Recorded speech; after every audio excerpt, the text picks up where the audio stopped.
ஒரு கார்த்திகை மாதம் கருக்கிருட்டு. செங்கல்பட்டிலிருந்து படப்பிடிப்பை முடித்து கொண்டு எம்ஜிஆர் அவர்கள் நடுநிசி 12 மணி வாக்கில் காரில் வந்து கொண்டிருக்கிறார். கண் விழித்தவாறே எம்ஜிஆர் அவர்கள் தனது காரில் வந்து கொண்டிருந்த பொழுது வழியில் போலீஸ் உடையில் நின்றிருந்த ஒருவரை பார்க்கிறார். எம்ஜிஆர் அவர்களின் கார் அந்த போலீஸ்காரரை கடந்து செல்கின்ற போது எம்ஜிஆர் அவர்களின் நெஞ்சில் பொறி தட்டுகின்றது. ஆளே நடமாட்டம் இல்லாத இந்த அர்த்தராத்திரியில் அந்த போலீஸ்காரர் பஸ்ஸுக்காக காத்து நிற்கிறார் என்பதை புரிந்து கொள்கிறார் எம்ஜிஆர் அவர்கள். உடனே தனது டிரைவரிடம் காரை நிறுத்த சொல்கிறார். கார் பின்னோக்கி வருகிறது. போலீஸ்காரர் அருகில் காரை நிறுத்தி கதவை திறந்து, ஏறுங்கள், எங்கே போக வேண்டும் என்கிறார் எம்ஜிஆர். பரவாயில்லை, நான் பஸ்ஸிலே வந்து விடுகிறேன் என்கிறார் அந்த போலீஸ்காரர். நேரமாகிவிட்டது, இனி இந்த ரூட்டில் பஸ் கிடையாது, ஏறிக்கொள்ளுங்கள் என்று எம்ஜிஆர் அவர்கள் வலுக்கட்டாயம் செய்ய போலீஸ்காரர் வேண்டா வெறுப்பாக எம்ஜிஆர் அவர்களின் காரில் ஏறுகிறார். காரில் லைட் போட்டு சாப்பிட்டீங்களா என்று கேட்டுக்கொண்டே தன் சீட்டுக்கு பின்னால் இருந்த பிஸ்கெட் பழங்களை எடுத்து கொடுக்கிறார் எம்ஜிஆர். இப்படி ஓசியில் பயணம் செய்வதில் எனக்கு உடன்பாடு இல்லை. இன்னும் நீங்கள் உண்ண சொல்லி வேறு என்னை இழிவுபடுத்தாதீர்கள் என்று அந்த போலீஸ்காரர் மறுக்கிறார். பொன்மனச்செம்மல் பூரிக்கிறார். இருப்பவனிலிருந்து இல்லாதவன் வரை படித்து பதவியில் இருக்கும் எத்தனை பேர் எனக்கு அது வேண்டும் இது வேண்டும் என்று எம்ஜிஆர் அவர்களிடம் வேண்டி பெற்று செல்கிறார்கள்.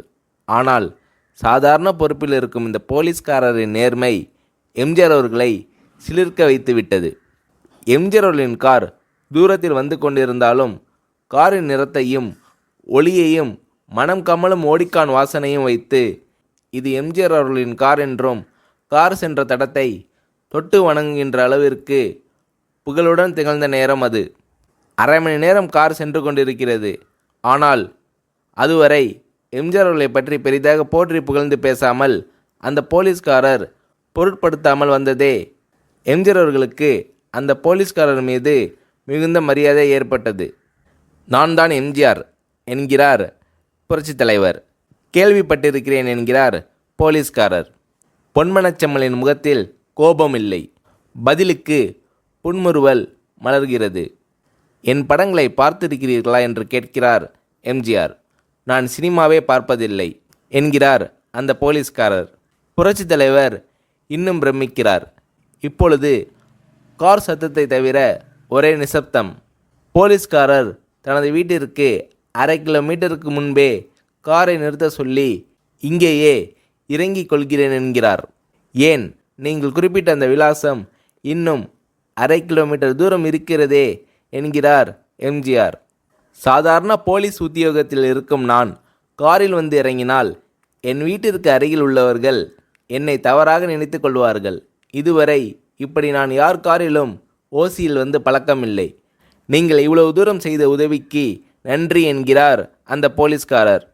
புரட்சித் தலைவர் எம்ஜிஆர் அவர்கள் அதற்கு மேல் எதுவும் பேசவில்லை. அவர் எந்த போலீஸ் ஸ்டேஷனில் பணிபுரிகிறார் என்பதை மட்டும் கேட்டு தெரிந்து கொண்டு கிளம்புகிறார். அடுத்த நாள் செங்கல்பட்டு போலீஸ் ஸ்டேஷனுக்கு ஃபோன் செய்து, நான் எம்ஜிஆர் பேசுகிறேன் என்கிறார் புரட்சித் தலைவர். ஃபோனை எடுத்த டிஎஸ்பி உதறலோடு உற்சாகத்தோடும் தலைவரை வணக்கம் என்கிறார். இரவு சந்தித்த போலீஸ்காரரை பற்றி விசாரிக்கிறார் எம்ஜிஆர். நீங்கள் குறிப்பிடும் அவர் இன்று விடுப்பில் இருக்கிறார். அவர் கையூட்டு வாங்காதவர், கடமை தவறாதவர், காவல்துறை நேர்மைக்கு இவரே இலக்கணம். வெற்றிலைப்பாக்கு, பீடி, சிகரெட் போன்ற லாகிரி வஸ்தோ, நாடகம், சினிமா போன்ற பொழுதுபோக்கு அம்சங்களையெல்லாம் இவர் அறியாதவர். கல்யாண வயதில் உள்ள 3 பெண்களையும் கரை சேர்க்க முடியாமல் கஷ்டத்தில் இருக்கிறார் என்கின்ற விபரங்கள் டிஎஸ்பியால் எம்ஜிஆர் அவர்களுக்கு சொல்லப்படுகிறது. அவரை நாளை என் தோட்டத்திற்கு வர சொல்லுங்கள் என்கிறார் எம்ஜிஆர்.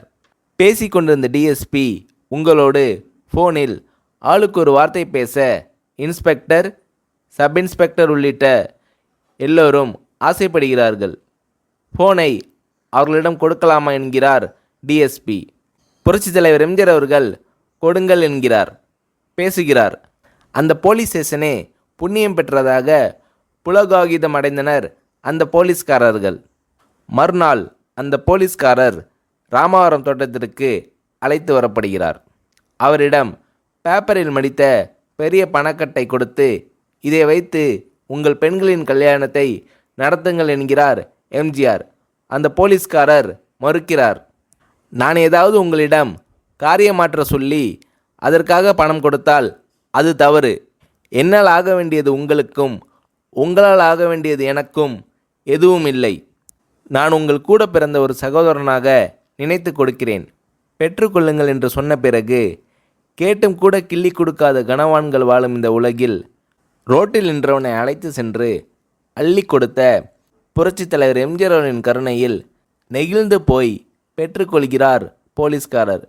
பிறகு ஒரு தேதியில் புரட்சித் தலைவரே சென்று அந்த போலீஸ்காரரின் 3 பெண்களின் திருமணத்தை நடத்தி வைத்து வாழ்த்தியிருக்கிறார்.